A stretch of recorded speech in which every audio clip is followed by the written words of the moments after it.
सभी का बहुत बहुत स्वागत है। मेरा नाम रोबिका भारतीय लियाकत है और इस वक्त 3 अपने सरनेम में भारतीय जोड़े शख्स और शख्सियत यहां पर बैठी हुई है, इसलिए क्योंकि आज बात होगी हिंदुस्तान में लड़े गए उस वैक्सीन वॉर की जो अब 70 mm के पर्दे पर आपके सामने 160 मिनट में उस पूरी लड़ाई को रखने वाली है और बहुत ईमानदारी से।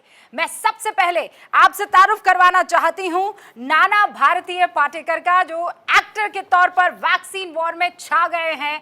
आप इनको कितने अंक देंगे उससे पहले ये आपको ये बताने वाले हैं कि उन्होंने अपने आप को कितने अंक दिए हैं। हमारे साथ पल्लवी भारतीय जोशी जुड़ चुकी हैं, जो कि प्रोड्यूसर भी है द वैक्सीन वॉर की और एक्टर भी हैं, और हमारे साथ विवेक भारतीय अग्निहोत्री जुड़ चुके हैं, जो कि निर्देशक है द वैक्सीन वॉर के। आप सभी का बहुत बहुत स्वागत है। शुरुआत विवेक भारतीय अग्निहोत्री मैं आपसे इसलिए कर रही हूँ क्योंकि ये भारतीय वाला सरप्राइज ना तो मैं खोलने वाली हूँ और ना आप खोलने वाले हैं। वो तभी खुलेगा जब तमाम दर्शक जाएंगे और आपकी द वैक्सीन वॉर को देखेंगे। लेकिन सवाल तो ये है, क्यों देखें? क्यों ना देखें, एक्चुअली सवाल ये होना चाहिए, क्योंकि आप देखिए मार्च 2020 में पूरे विश्व में ऐसा कोई व्यक्ति नहीं था जो मौत के बारे में नहीं सोच रहा था। हम भूल जाते हैं, हर घर में सिर्फ मौत मौत मौत की, हम रहेंगे नहीं। मेरे तो हर समय ख्याल आता था कि भाई बड़े बूढ़े उनको कैसे बचाया जाए। हमारे पल्लवी के पिताजी बड़े बुजुर्ग हैं, 24 घंटे उनके बारे में सोचते थे, बच्चों के बारे में सोचते थे। मौत और ज़िंदगी के बीच में आदमी उलझा हुआ था मार्च में। तब समझ में आया कि सिर्फ एक ही चीज़ है जो वैक्सीन जो बचा सकती है। पूरे विश्व को समझ में आया और सारी दुनिया ने कुछ ऐसा बोल दिया कि ये भारत का तो हेल्थ इंफ्रास्ट्रक्चर इतना पुअर है, ये तो लोग मरी जाएंगे 40-50। नहीं बना सकते। हाँ। कुछ हमारे ऐसे भी जर्नलिस्ट भारत के ही थे जिन्होंने किसी ऐसे झूठे मूठे गोरे लोगों को लाके लंबे लंबे प्राइम टाइम शो किए, जिन्होंने बोला कि भारत में 40 करोड़ लोग मर जाएंगे।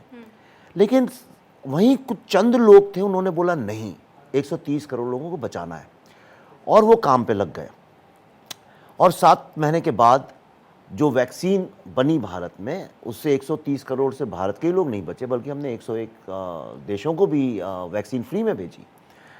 तो ये जो जीवन और मौत के बीच में, हमारे यहाँ कहते हैं भारतीय परंपरा में कि जो आपको जीवन देता है डॉक्टर, वो भगवान होता है, भगवान बोला जाता है उसको। आप अभी छोटे शहरों में चली जाइए, आप तो हैं, तो डॉक्टर को अभी भी लोग कहते हैं साहब आप भगवान हैं, आपने हमारे बच्चे को बचा लिया, आपने मेरी माँ को बचा लिया, भगवान बोलते हैं। तो मुझे ऐसा लगा कि ऐसे लोगों को की कहानी जो है, ये शौर्य गाथा, अगर भारत के चंद लड़कियां और लड़के अगर देख के वो भी डिसाइड कर लें कि हमको भी ऐसा ही भगवान बनना है, तो सोचिए फिर ये तो ऋषि मुनियों का राष्ट्र है। तो यहाँ कितने ऋषि मुनि पैदा हो जाएंगे जो हमें जीवन दान दे सकें। अच्छा, आपने इससे पहले द कश्मीर फाइल्स की, और मुझे पता है कि उसकी मतलब गजब की कंट्रोवर्सी हुई थी। उस कंट्रोवर्सी की आज भाई उन तमाम पत्रकारों तक भी आई थी जिन्होंने फ़ख्र से कहा कि हमने मूवी देखी है और हम तो बार बार देखेंगे। उनमें से मैं भी थी। मतलब जितनी बार आप मुझे दिखाएंगे द कश्मीर फाइल्स में देखने वाली हूँ। पल्लवी जी आपकी अर्धांगिनी है, तो आप जहाँ जाएंगे वो आपके साथ रहेंगे, इनफैक्ट वो जहाँ जाएंगे आप उनके साथ रहेंगे। ये फिल्म उन्होंने की क्यों की ये तो मैं समझ सकती हूँ, लेकिन नाना पाटेकर ने ये फिल्म क्यों चुनी? क्योंकि अभी तो विवेक जी द कश्मीर फाइल्स की कंट्रोवर्सी और इनको कोई फ़र्क नहीं पड़ता है, और मैं जानती हूँ आपको भी कोई फ़र्क नहीं पड़ता है, लेकिन फिर भी इन्होंने कैसे आपको मना लिया कि ये फिल्म करनी चाहिए? क्या चीज़ भा गई आपको? इन्होंने कहा कि इसमें एक लाइन है, इंडिया कैन डू इट। जिस कन्विक्शन से नाना तुम बोलोगे, वैसे मुझे नहीं लगता कोई और बोलेगा और लोग सुन लेंगे। मुझे वो सुनने में अच्छा लगा, मैंने कहा अच्छा चलो मैं कर लेता हूँ। लेकिन नहीं, वो कहानी ही ऐसे विषय पर कौन करेगा फिल्म, मुझे एक बताओ। हाँ, नहीं करता। ना तो ये कोई कमर्शियल कहानी है, ना तो इसमें कोई मारा मारी है, ना तो कोई गाने हैं, कुछ नहीं है। बावजूद इसके ये 2 घंटे तुम्हें पकड़ के रखती है फिल्म, उसकी कोई वजह तो होगी। और वो सुनाते वक्त मैंने वो जिनका किरदार मैंने निभाया है, बलराम भार्गव, अब उनको मिलने का उतना मौका नहीं था, उतना वक्त नहीं था कि जाके मैं वो समझ लूँ वो किस तरह से है, वो क्या इम्प्रेशंस रहते हैं, एक आदमी को देख लो तो वो चलता कैसा है, बोलता कैसा है। तो मैंने कहा मैं तू ही मुझे बता दे, मैं मिलूँगा नहीं, ना तो बात करूँगा, और जो कुछ किया है वो विवेक ने मुझे दिया हुआ है। नाना इस तरह से चाहिए, इस तरह से चाहिए, और जिस तरह का वो रिसर्च वर्क है इनका और पूरी टीम का, वो कमाल का है। और मुझे इस फिल्म का मैं हिस्सा बन गया, वो कहने के लिए होता है ऐसे नहीं है, सच में कहता हूँ इस फिल्म का मैं हिस्सा हूँ। बड़ा सुकून है मुझे। अभी बाकी की फिल्में मैं कर रहा हूँ, पैसे तो मिल जाते हैं, और पैसे की ज़रूरत कितनी होती है तुम्हारी, तो जितने चाहिए थे उससे कहीं ज़्यादा मेरी प्रोड्यूसर बैठी है ना बगल में, उसने दे दिया मुझे पैसे। लेकिन जिस तरह से एक जुनून सा था ये काम करते वक्त सभी लोग, और ये तो बंदा जो है वो इतना हाइपर है कि इसका इधर से और इधर से वो सिंक्रोनाइज नहीं होता था, वो बोलता था वो इतना, और वो थक नहीं जाता, बिल्कुल थक नहीं जाता, और हमको थकने नहीं देता। हाँ। क्योंकि पहले तो मैंने बोल दिया था कि 8 घंटे के ऊपर हम काम नहीं करेंगे, लेकिन मैं सच कहता हूँ 8 घंटे के बाद 10 कभी हो जाते थे, 12 कभी हो जाते, 14 कभी पता नहीं चलता था, ताकि सभी जिस तरह से काम कर रहे थे मुझे वो है। क्योंकि ये 70% हमारी औरतें हैं जो साइंटिस्ट है, और उन्होंने पूरी ज़िंदगी न्योछावर कर दी थी अपनी, और वो देखने के बाद वो जो इस लोगों के सामने आना चाहिए था, मुझे लगा अगर मैं इसका हिस्सा बन जाता हूँ तो अच्छा है। और मैंने तो वो फिल्म, मैं खुशनसीब हूँ कि तूने तो देखी है? हाँ मैंने देखी है फिल्म, कल ही देखी है। और मैं पापा के साथ गई थी, कभी पापा मेरे हाथ पकड़े हैं, कभी मैं पापा के हाथ पकड़ रही हूँ। मतलब आप लोगों ने ऐसा किया कि हम सबको कुर्सी पे बांधा और पीछे की तरफ ले गए, और आपने हमें हर उस जगह पर पहुँचा दिया जहाँ मतलब हर एक तो फाइट कर रहा था। And Pallavi ji you were outstanding. मुझे मेरी माँ खुद एक साइंटिस्ट थी, और मैं आपके उस कैरेक्टर में अपनी माँ को पूरा टाइम बस देखती रही। वो चपटे से बाल बना के ज़िंदगी में उसको सिर्फ एक ही काम है, वो ये है कि किसी तरह वैक्सीन बना देनी है। पर मेरा सवाल ये है कि आप दोनों तो भाई बॉलीवुड से ताल्लुक़ रखने वाले लोग हैं, तो द कश्मीर फाइल्स आई, हमने सोचा कि कश्मीर फाइल्स से जुड़ा हुआ कुछ और आप लोग ले आएंगे। ये वैक्सीन वॉर, मतलब ना लेना एक ना लेना दो, कैसे, ये क्या हो गया? ये मैं बताऊं रूबिका जी, जब हमने पहली फिल्म की थी ताशकंद फाइल्स, हाँ, तो वो शास्त्री जी के ऊपर बेस्ड थी फिल्म। तो उसके बाद हमें कई लोगों ने कहा कि इसके बाद आपको है ना सावरकर पे फिल्म बनानी चाहिए, आपको सुभाष चंद्र बोस पर फिल्म बनानी चाहिए। लेकिन उसके बाद हमारी film I the Kashmir files. उसके बाद लोग हमारे पास आए, हमें कहने लगे कि आप बंगाल फाइल्स बनाइए, आप मोपला फाइल्स बनाइए, लेकिन आ गई वैक्सीन वॉर। अब हम जब इस फिल्म के साथ ट्रैवल कर रहे थे, हमने यूएस में कई जगह ये फिल्म दिखाई, जो हम प्री रिलीज़ स्क्रीनिंग करते हैं, स्पेशल स्क्रीनिंग्स। वहाँ पे हमारी मून लैंडिंग हो गई, तो सब कहने लगे अब इसके बाद आप चंद्रयान पे फिल्म बनाइए, आप आदित्य मिशन पे फिल्म बनाइए। तो लोगों का क्या है कि इच्छाएं इतनी है और स्टोरीज़ इतनी सुनना चाहते हैं लोग, क्योंकि भारत में कुछ इतनी सारी हमारी अपनी कहानियाँ हैं जो आज तक पर्दे पर आई नहीं है। और कहीं मैं और विवेक इस तरह की कहानियाँ हमने सोचा है कि भारत की कहानियाँ हम बताएंगे, तो सब आके हम ही से कहते हैं, हमसे उम्मीद रखते हैं कि एक के बाद एक हम उसी लाइन में, उसी जॉनर में जाके हम लोग स्टोरी कहें। हाँ, मतलब आपने तो एक अलग ही जॉनर तैयार कर दिया है। हाँ, एक्शन फिल्में होती है, रोमांटिक फिल्में होती हैं, थ्रिलर होती है, सस्पेंस होती हैं, इस वाले का कुछ नाम देना होगा। पता नहीं है, नहीं तो कहानी है, मैं इसको इन्वेस्टिगेटिव फिल्म बोल सकते हैं, रिसर्च बेस्ड बोल, इसको भारतीय फिल्म I कहना चाहिए। knew it! मुझे पता था यार। हाँ, ये जॉनर अच्छा है सर। नहीं, ये मैं इस फिल्म एक कोशिश नाम की जो चीज़ होती है ना ज़िंदगी में, नहीं हम कर लेंगे, हम कर सकते हैं, वो जो है जहन में, वो कमाल का है। अब देखने के बाद आपको तो पता चला होगा कि किस तरह से वो पेश आई है औरतें, वो कमाल का है। ये रिजर्वेशन बिल तो अभी आया, आपने तो अपनी फिल्म में पहले ही रिजर्वेशन दे दिया विवेक जी। कौन सा? ये महिला रिजर्वेशन बिल तो अब आया ना सर। इन्होंने, मुझे लगता है 33 से ज़्यादा 50% रिजर्वेशन है उस बिल में। 70%, मतलब 70% मूवी में सर, मूवी में 70। 70%। और ये सही है फिगर, ये सही फिगर है। और आप देखिए, आपको एक बड़ी मज़े की बात बताऊं, लोगों को एक्चुअली पता नहीं है। नहीं तो ऐसे आपके जो बहुत चाहने वाले हैं, बहुत बहुत जो चाहने वाले हैं, जो फिल्म आने से पहले ही अपने काम पर लग गए हैं, वो कहेंगे आप तो मिले हुए हैं जी, आपको पहले से कुछ पता नहीं, था। कई लोग कह रहे हैं ये कुछ प्लानिंग है इनकी, इन लोगों ने मिल के ऐसा किया, पर ऐसा नहीं। मैं बताऊं, आप अच्छा काम करने निकले ना तो बहुत सारी चीज़ें अपने आप संयोग से जुड़ती जाती हैं। ये मैंने जीवन में अनुभव किया है। आप अगर ठान लें कि ये रास्ता अच्छा है और मुझे इसमें चलना है, तो आपको अच्छे ही लोग मिलते जाएंगे, अच्छी चीज़ें होती जाएंगी। अब चंद्रायन का तो हमने नहीं प्लानिंग की थी, हमारी फिल्म हमने जब अभी दिखा रहे थे अमेरिका में तो चंद्रायन हो गया। तो लोगों ने कहा ये ज़रूर आप लोगों ने प्लानिंग की है कि ये जो आपकी सरकार है ये चाहती है कि सारा दुनिया ये समझे कि भारत साइंस में बहुत आगे है। मैंने समझे क्या है, और अगर ये समझाना भी चाहते हैं लोगों की आगे, तो इसमें गलत क्या है भाई, इसमें क्या आप खफा हैं। और अगर रिजर्वेशन बिल और ये जुड़ भी गए तो भाई आपकी माँ बहन का ही तो फायदा हो रहा है, किसी और की तो नहीं हो रहा है। बिल्कुल सही। ऐसा तो नहीं है कि भाई रूस में या चीन में हो रहा है, आपके देश में आप ही की माँ है, आप ही की बहन है, आपकी भाभी है जिसको फायदा होगा। तो आपको इसमें आपत्ति क्या है? उनको आपत्ति ये है कि भाई ये इनने क्यों किया, उनका प्रॉब्लम बस इतना है। लेकिन आपने तो मीडिया को भी विलन बनाया हुआ है अपनी फिल्म में। नहीं देखिए, मैं मीडिया, मैं बिल्कुल गलत ना समझें, मैं जब मीडिया की बात करता हूँ तो उसमें एक ही मछली होती है सड़ी हुई, देखिए तालाब में जो सारे तालाब को ख़राब करती है, सारी मछलियाँ नहीं ख़राब होती हैं। और तो उस वक्त ये हुआ था, कुछ मीडिया के लोग थे जिन्होंने फॉरेन वैक्सीन्स की लॉबिंग का काम जिम्मा अपने सर पे लिया था, और उस सिलसिले में उन लोगों ने बहुत सारे फेक आर्टिकल्स लिख के पब्लिक में एक पैनिक क्रिएट करके एक डर पैदा किया ताकि हम फॉरेन वैक्सीन्स के सामने घुटने टेक दें। और ये जो लॉबी है पूरी फॉरेन वैक्सीन्स की, ये दुनिया में दो ही बहुत ताकतवर लॉबीज़ हैं, एक आर्म्स लॉबी है और ये फार्मा लॉबी है। ये सरकारें बदल देती हैं, सरकारें चलाती हैं, इनके आगे सब विवश होते हैं।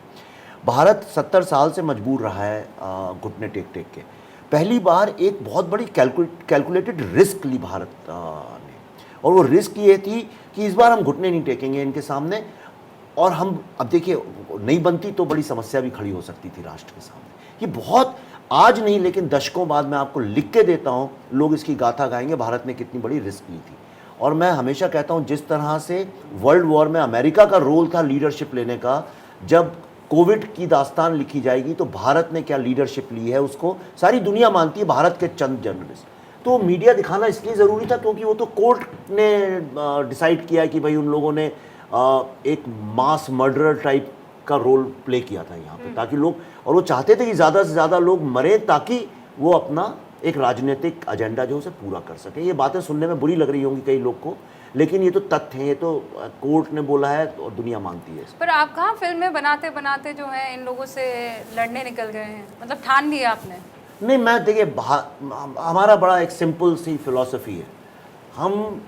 अब मैं 22 साल का लड़का नहीं हूँ कि भाई चलो एक लाइफ में एम्बिशन है, गाड़ी ले लो, ये ले लो, है ना, एक होता है ना कि भाई चलो मेरा नाम हो। मेरे को किसी चीज़ से मतलब नहीं है। मैंने अपना एक पर्पस ढूंढ लिया है, हम और पल्लवी ने अपनी लाइफ का एक पर्पस ढूंढ लिया है, और वो पर्पस हमारा ये है कि हाँ भाई हम भारत की गाथा दुनिया में सुनाएंगे, हम अपने सिनेमा को एज सॉफ्ट पावर यूज़ करेंगे। और मैं चाहता हूँ कि जब भी जाते हैं लोग कहते हैं ये गाने बजाने वाली इंडस्ट्री है, सिर्फ डांस और म्यूज़िक की है, वो छवि बदलनी चाहिए। हम उससे बहुत आगे हैं, अच्छा सिनेमा हमारा छुप जाता है उस चक्कर में। तो इसलिए हमने ठान लिया जो भारत के खिलाफ जो लोग बोलेंगे और भारत के खिलाफ जो काम करेंगे उनको उनके खिलाफ बोलना मैं अपना धर्म मानता हूँ, और जो भारत के लिए काम करेंगे उनकी गाथा भी दुनिया को सुनाना मैं अपना धर्म मानता हूँ एज ए स्टोरी टेलर। तो ये आप दोनों ने तो डिसाइड कर लिया है, लेकिन नाना पाटेकर जी, आपको इस बात का खौफ नहीं आया कि आप लेबल्ड हो जाएंगे? यहाँ तो अब दो धड़ों में चीज़ें चल रही है ना। काय का लेबल?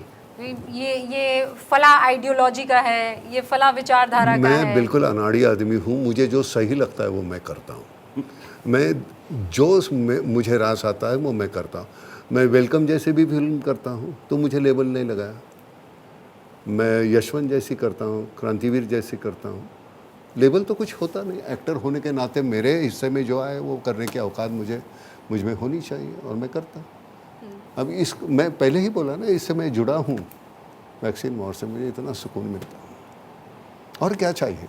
तो रेम्यूनरेशन सुकून था, सुकून मिला आपको? बहुत बहुत मिला। और इसके बाद जब रिलीज़ होगी उसके बाद देखिए आप, आपको लोगों- लगता है कि ये फिल्म दर्शकों को थिएटर तक लेकर बहुत आएगी? बहुत ज़रूर लेके जाएंगे, ज़रूर लेके। सभी हम उसी दायरे से गुजरे हैं और हमारे लिए किसने क्या किया था वो उनको पता तो चले। नहीं तो आमतौर पे हमारे हीरोज़ होते हैं, क्रिकेटर होते हैं, फिल्म आर्टिस्ट होते हैं, हमें पता तो चले असली हीरो कौन है।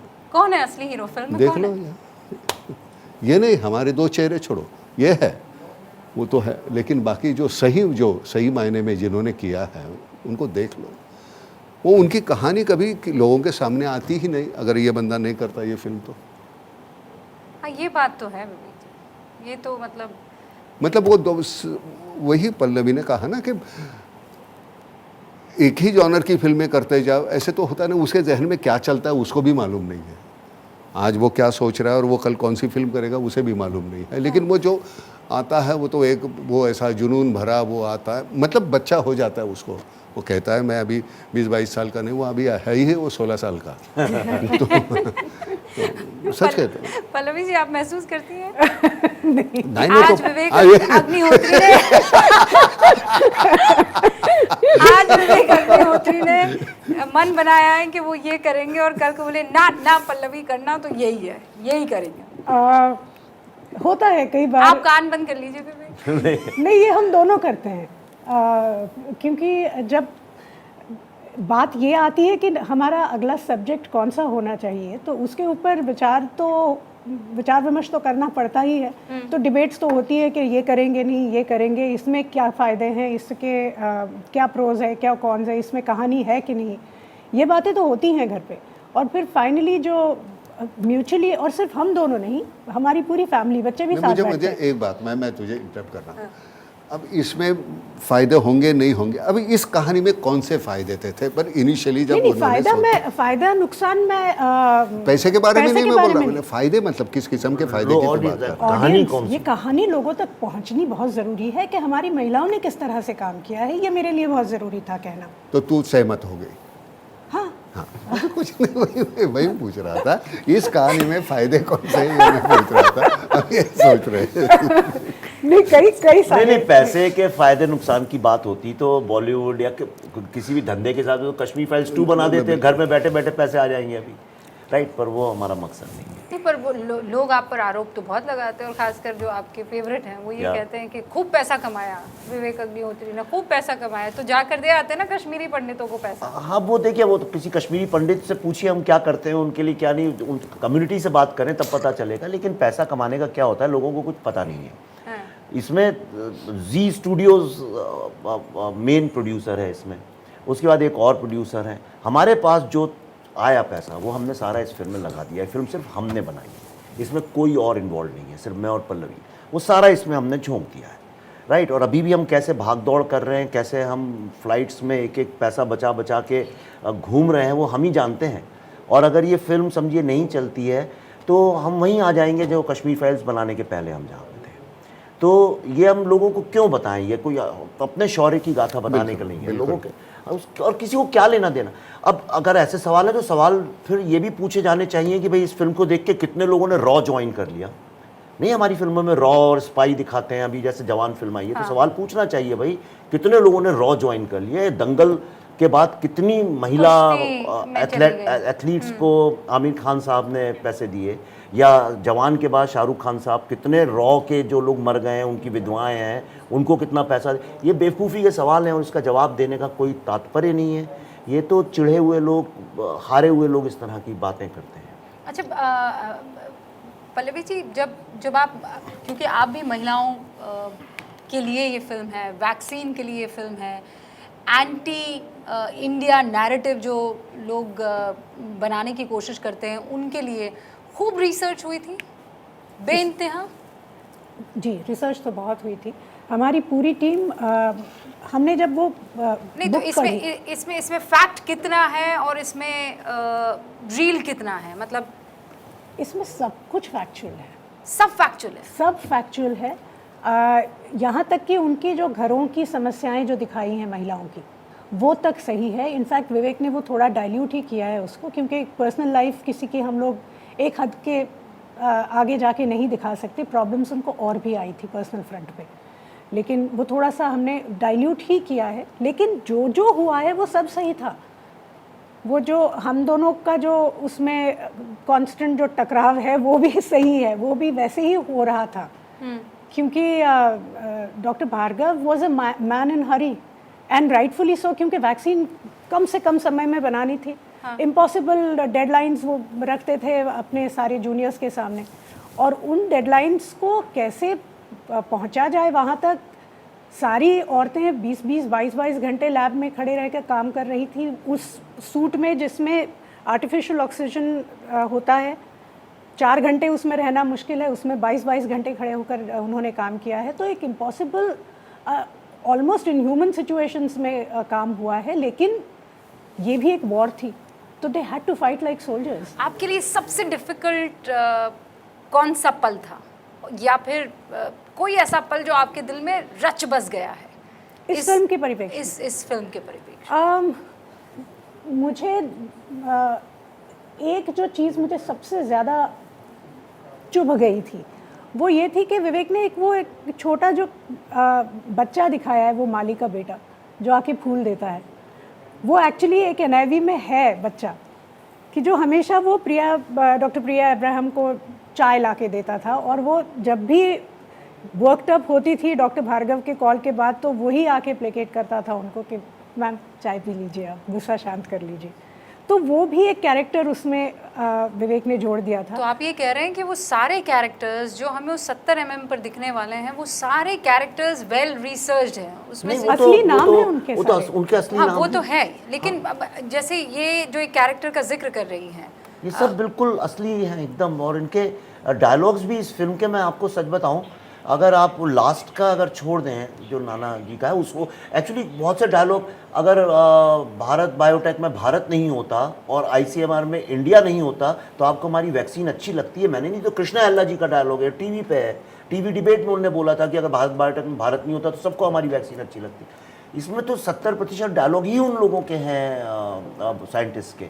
और आपको एक तथ्य और बता दूं, मैं सीबीएफसी के बोर्ड में भी, किसी फिल्म को ट्रू स्टोरी नहीं लिखने दिया जाता, उसमें लिखा होता है inspired from true life incidents या based on true life events. Absolutely. इस फिल्म को ट्रू स्टोरी इसलिए है कि इसको सर्टिफिकेट ऐसे ही नहीं मिल गया। इसमें नॉर्मली क्या, आम आदमी 5-6 लोग की कमेटी होती है, वो फिल्म देखती है और उसके हिसाब से सर्टिफाई करती है उसको।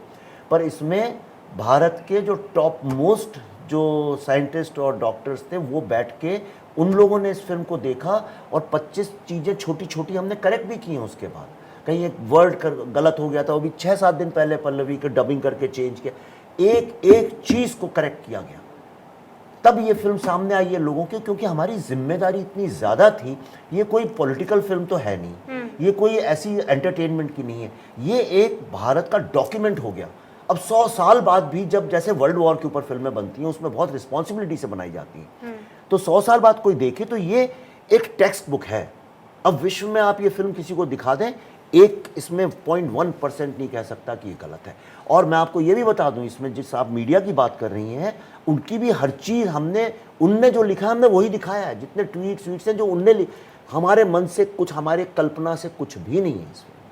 नहीं तो आपने जो नेगेटिव पार्ट है वो तो मीडिया का दिखाया है, पॉजिटिव आपने काहे छोड़ दिया? नहीं देखिए, तो युद्ध था, इसका नाम है वॉर, वैक्सीन वॉर। हाँ। अब युद्ध में भाई आप एक दुश्मन अच्छा, से एक लड़ बुरा रहे हैं, चाहिए था, हाँ। तो अब दुश्मन दिखाएंगे आप उसमें वो तो नहीं दिखाएंगे जो लोग आपसे सहमत हैं। तो आपका दुश्मन कौन है और किसकी विजय हुई, ये कहानी है, विजय गाथा है ये। नाना जी, जितना मैं समझ पा रही हूँ, आप ना थर्ड एम्पायर हैं। क्या? थर्ड एम्पायर हैं आप। हाँ। हाँ? ये जो बैटल चल रहा है, जैसा आपने कहा कि मुझे जो अच्छा लगता है वो मैं करता हूँ। हाँ, वो मैं करता हूँ, और जो सही है उसको मैं उस नज़र से देखता हूँ।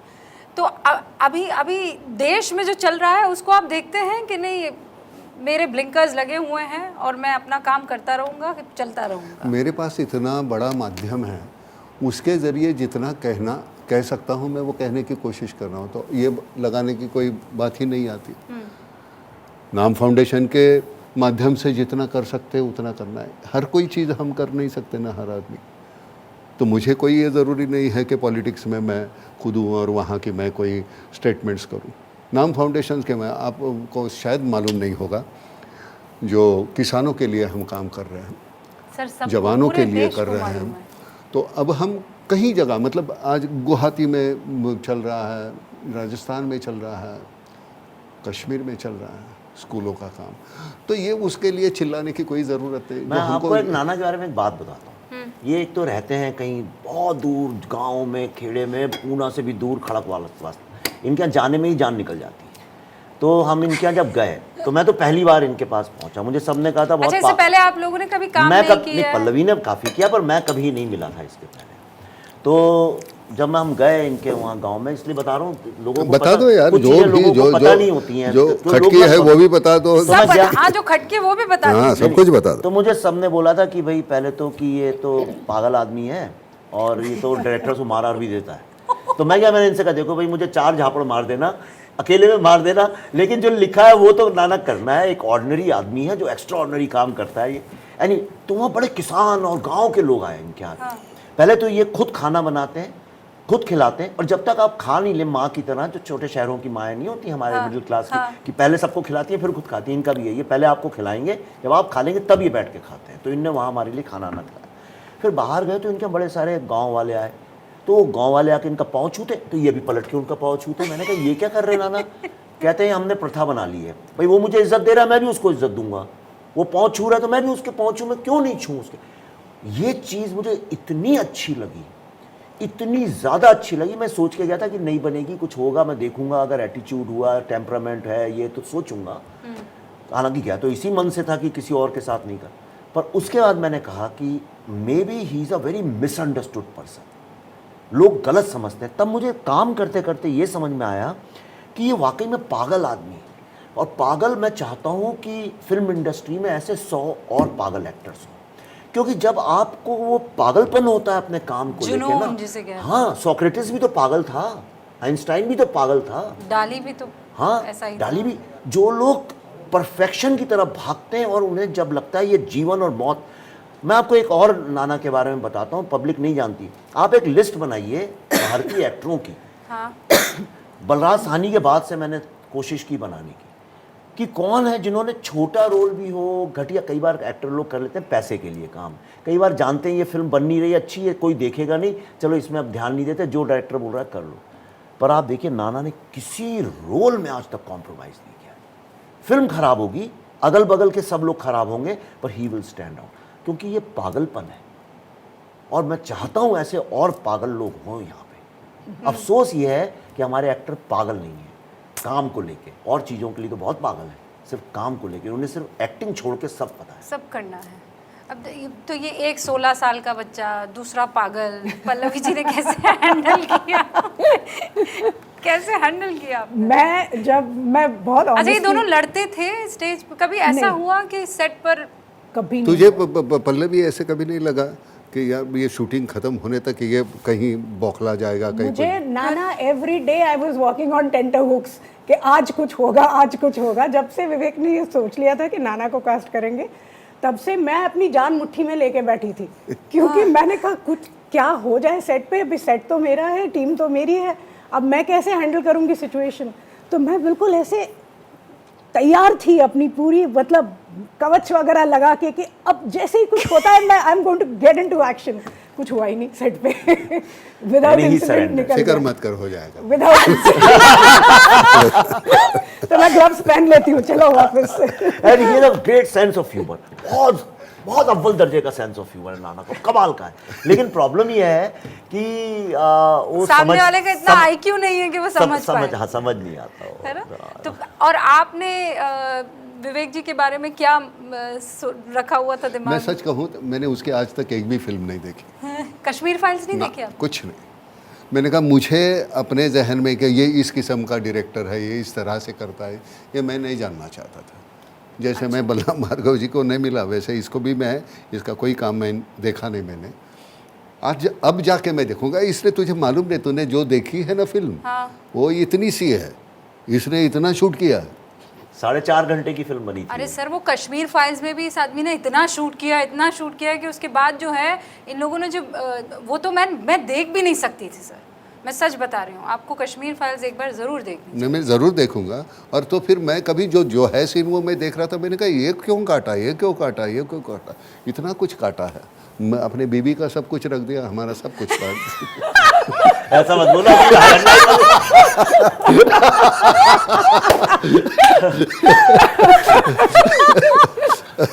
नहीं उसका उसका जो है नाना आपके साथ थोड़ी ना घर जाना है इसको वापस। नहीं, लेकिन मैं सच कहता हूँ, कहीं कोई अनुपम के इतने अच्छे बेहतरीन सीन थे, लेकिन नहीं जा नहीं रहे हैं, सब के सब काट गया। वो मेरे बीवी का जो रोल किया उसका एक शॉट रहा, सिर्फ एक शॉट रहा। तो अभी ऐसे होता है कि नहीं, उसमें वो ना तो वो मेरे बारे में सोच रहा है, पल्लवी के या अनुपम किसी के बारे में नहीं, ये नहीं जा रहा है, नहीं जा रहा है, काट दो काट दो काट दो काट दो। और वैसे काट कूट के उसने वो जो बनाया है, मुझे तो होल्ड करता है। मुझे तो मतलब आज वो प्रसून ने जब कहा कि नाना यार मुझे, मैं कल मिल नहीं पाया, तुम स्टेज पे थे तो, लेकिन अच्छा, वो आगे वाली कुर्सी पर बैठे हुए थे और बड़ा एंजॉय कर रहे थे वो। कौन सी प्रसून ना, बहुत बहुत बहुत, तो काफ़ी देर तक सुबह बात कर रहा था। तो अच्छा लगता है ऐसे सेंसिटिव लोग जब आप अपनी ऐसी फिल्म के बारे में जब बात करते हैं। तो देखिए, एडिटिंग इसलिए कि मेरा ये कि पूरी फिल्म में मेरा फोकस ये था, मैं और दिल से मेरी इच्छा, और मैं सबसे बोलता हूँ जहाँ जहाँ गया, मैं कहता हूँ कि आप विमेन एम्पावरमेंट सब कहते हैं, सब लोग कहते हैं अरे मेरी माँ मेरी बहन, मैं कहता हूँ आप ना, आपके घर में जो मेड है उसके लिए आप टिकट खरीदो और उसके बच्चों के लिए। आप खुद ना देखो, अपनी माँ, क्योंकि वो भी तो किसी की माँ है।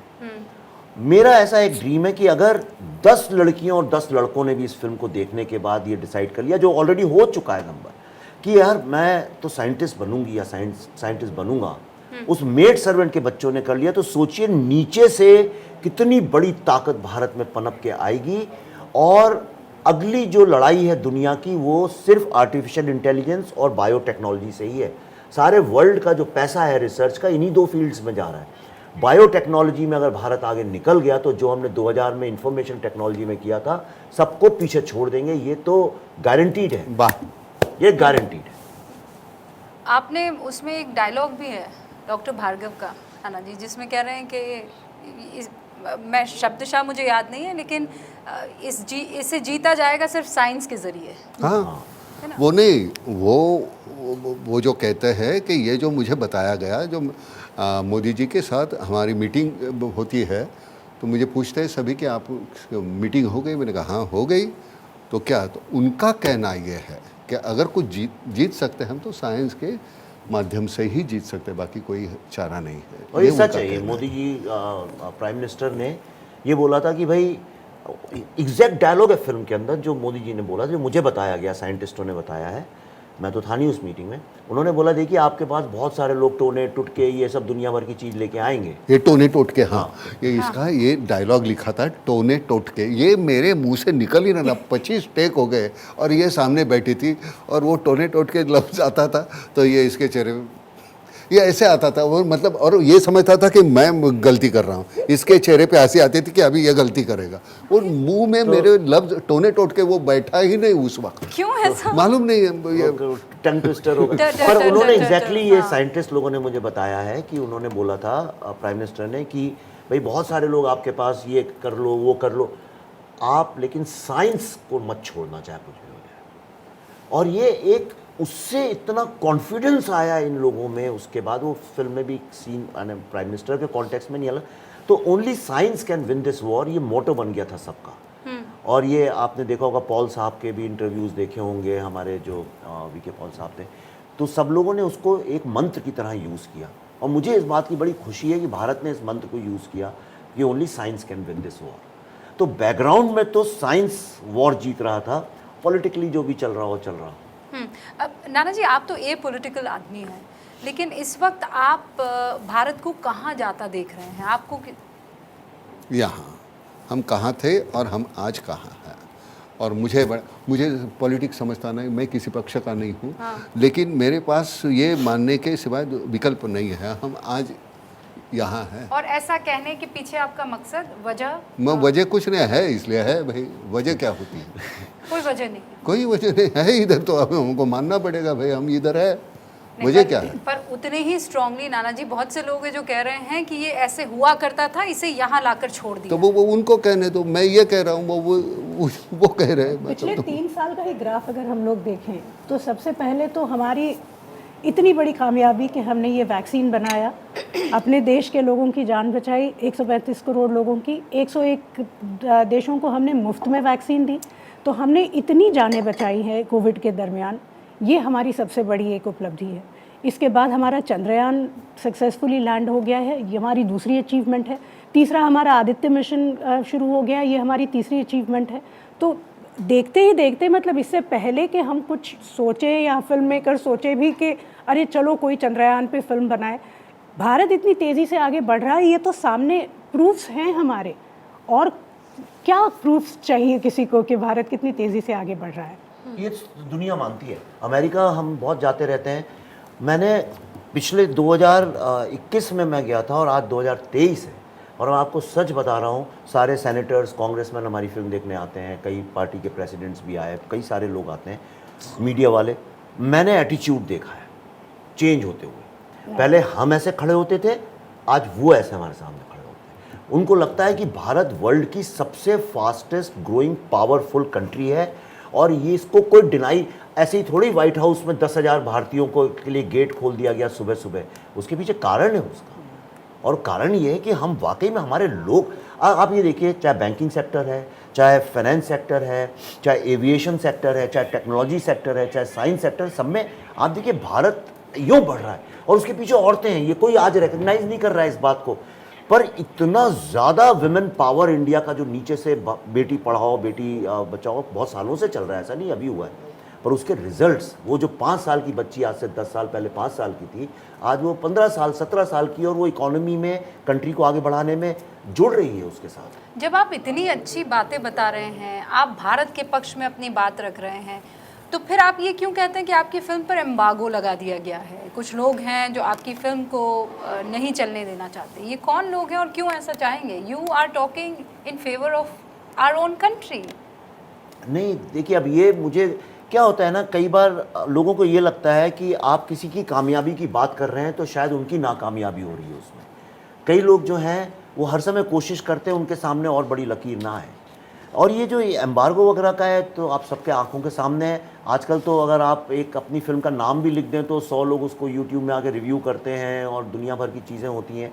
आप हमारा ट्रेलर निकला भी, कोई बातचीत भी नहीं करता, हमारी एडवांस बुकिंग खुली जैसे हमारी कोई खुली नहीं है उसकी। उसके पीछे एक स्कैम चल रहा है आजकल एक बहुत बड़ा। पहले क्या होता था कि आप कुछ पैसे दीजिए और आपकी तारीफ में रिव्यू लिख दिया जाएगा या कुछ कर दिया जाएगा। पर आपके ट्रेलर भर को 10 मिलियन व्यूज़ है भाई। वो हमारे कश्मीर फाइल्स की ऑडियंस है, आप देखिए, वो हमारी अपनी ऑडियंस है, लेकिन उसके बारे में किसी ने बात नहीं करी, कोई एक शब्द नहीं कि भाई ये ट्रेलर आया है क्या है। तो उसका मतलब आजकल वो ऐसा ट्रेलर जिसमें ना नाच है, ना गाना है, ना कोई स्पाइस है, और ये कहने में मुझे कोई शंका संकोच नहीं है, आपको जैसा मुझे लेबल करना है कर लीजिए, पर मैं सच कहूँगी उसमें कोई ढिशुम ढिशुम नहीं है, कोई पहाड़ से कूदता हुआ नीचे ट्रेन पर आकर घुटनों के बल बैठता हुआ हीरो नहीं है, कोई छरहरी काया वाली हीरोइन नहीं है जो डांस कर रही है, और उससे हमें कोई आपत्ति नहीं है, एंटरटेनमेंट है, आप ये सब कर सकते हैं। लेकिन हम जानते हैं कि जब आप बॉलीवुड का जिक्र करते हैं, जब आप फिल्मों की एंटरटेनमेंट की बात होती है, तो ये सब चीज़ें आपके जहन में आने लगती है कि जाएंगे थोड़ा बढ़िया 2 घंटे हमारा टाइम पास होगा, कोई टेंशन नहीं लेना लाइफ में, 2 घंटे पॉपकॉर्न खाएंगे, पेप्सी पियेंगे और लौट कर आ जाएंगे। उसमें आपको ऐसा कुछ नहीं दिखेगा। मैं फिर कह रही हूँ, चाहे वो नाना पाटेकर जी हो या पल्लवी जी हो, ना मुझे तो वो मेकअप भी नहीं दिख रहा था कि मस्कारा लगा दिया हो। हम यहाँ बैठते हैं तो मस्कारा लिपस्टिक लगा के बैठते हैं, मेकअप है भी नहीं है, मेकअप भी नहीं है। मतलब वो ऐसी फिल्म है जिसमें आपको कुछ और दिखेगा ही नहीं, आपको सिर्फ एक मिशन दिखेगा, अलावा मिशन के और कुछ नहीं दिखने वाला है। और वो हीरो जो है वो मिशन है, मतलब ये बहुत कम होता है। और मुझे सच में बड़ा आनंद आया फिल्म देखकर। लेकिन फिर मैं चाहूँगी नाना जी, अगर मान लीजिए भारत 24 का कोई व्यूअर है और वो कहेगा कि भाई मुझे तो आप घोड़े की तस्वीर बनाते हुए, मस्ती मजाक करते हुए नाना पाटेकर अच्छे लग रहे हैं। नहीं, मैं आपको जो अच्छा लगता है वो भी मैं करता हूँ, लेकिन कभी कभार मुझे जो अच्छा लगता है वो करने दो ना। और ये आपको अच्छा लगता है? बहुत अच्छा लगता है। बहुत अच्छा लगता है। मैं ये नहीं कहता हूँ कि मेरा किचन चलाने के लिए मुझे ये करना पड़ता है ना, किचन मेरा छोटा है तो वो चलता है, तो उसको कोई प्रॉब्लम नहीं है उसके बारे में। मुझे लगता है कि 2 घंटे मुझे टाइम पास करना है, तो टाइम पास करने वाली ये फिल्म नहीं। 2 घंटे तुमको झिझोड़ देगी, वो तुमको कुछ बताती रहेगी, और वो जो है वो 2 घंटे आज तक आप टाइम पास कर रहे थे तो आपको पता चलेगा नहीं 2 घंटे हमने बहुत सही काम के लिए लगा दिया, और इससे बहुत फ़र्क आएगा आपके ज़िंदगी में, आपके बर्ताव में, आपके अप्रोच में, परसेप्शन में। पूरा का पूरा हम जिस नज़रिए से हमारी औरतों को देखते हैं, भाई बहन बीवी जो भी है उनको, वो नज़रिया बदलेगा। एक तो पहले तो है, मैंने उस दिन बोल दिया था, हम पुरुष जो है वो थोड़े से इन्फीरियर होते हैं। हमको मालूम है आप बड़ी ताकतवर है औरतें, और तो इसलिए हम वो डोमिनेट करने की कोशिश करते हैं। ये हमारी एक फितरत है, हम ऐसे ही समझते हैं, और ये फैक्ट है। जो ताकत आप में है वो हमें पुरुष में वो नहीं है, इसलिए आप हमेशा यही रहेगी। लेकिन वो आपने सभी कुछ संभाला है, घर भी संभाला है, आज देश भी संभाल रही है, वो कमाल की बात है। आप तीनों में एक सिमिलैरिटी है, मतलब वो बॉलीवुड वाला रंग आप लोगों में चढ़ा नहीं है। कौन सा है वो रंग? मैं नहीं बताऊंगी। आप समझ गए, समझदार को इशारा काफी है। मतलब वही गमछे में अपने को घूमना है, नहीं वही ये कोरोना के वक्त शुरू हुआ। वो कहीं हाथ धोने हैं इमीडिएट ये करना है बार बार, तो कहीं कहीं हाथ नहीं लगाना, वो तब से जो गले में आ गया वो आ गया, वो निकला ही नहीं। उसके पहले नहीं था, तो वो तब से जो है वो है। और आपको बॉलीवुड के बाकी यार दोस्तों का फोन आया कि बढ़िया काम किया, या ये तुमने क्या कर दिया, इससे तो थोड़ा नहीं। मैं तो अव्वल फ़ोन उठाता ना, मेरा फ़ोन जो है वो गूंगा है। अच्छा, मैं भूल गई। मैं भूल गई, आप जहाँ रहते हैं आप तक पहुंचना मुश्किल है, तो नहीं वो फोन करने गूंगा से नहीं, पहले जब से लिया है मैंने फोन अभी 28 के बाद आएंगे, रिलीज तो होने दीजिए। उसके बाद दोनों तरह के, एक इनको आएंगे डायरेक्ट फोन, हाँ। और एक किसी और को लोग फोन करेंगे, अरे देखो इसने क्या कर दिया, तो वो होगा। अभी 28 तक वेट करिए, सब होगा नाटक। 28 तक इंतजार करते हैं। मेरे जहन से, मैं सच कहता हूँ, मैं एक फिल्म करने के बाद मेरे जहन से फिल्म निकल जाती है, मैं उसके बारे में सोचता नहीं। ये ऐसे बकवास बंदा है, ये फिल्म निकल नहीं रही जहन से। वो क्योंकि हम, मैं भूलना चाहता हूँ कि I want to get into another film. वो दूसरा कैरेक्टर, तो इस कैरेक्टर में बाहर निकाल फेंकूँ तब जाके वो जाएगा ना दूसरा कैरेक्टर वहाँ, तो वो हो नहीं रहा। अभी भी वो जो बलराम भार्गव है वो अंदर छिपे हुए हैं, तो मैं ज़बरदस्ती उनको खींच के मैंने बाहर निकल लो, वही दूसरा बंदा आया है उसको जगा दो। तो ये जो छोड़ नहीं रही पीछा। मैं सच कहता हूँ, मैं प्रमोशन में जाता नहीं। अब क्या करना, मुझे जाना, मुझे जो करना था कैमरा के सामने मैंने कर दिया। अब यहाँ जाके मेरी फिल्म ऐसी है वैसे है, ये मैं बोलने में क्या फ़ायदा। आप देख लो, अच्छी लगी तो बोलो बहुत अच्छी है, बुरी लगी तो वो भी बोलो कि बुरी है।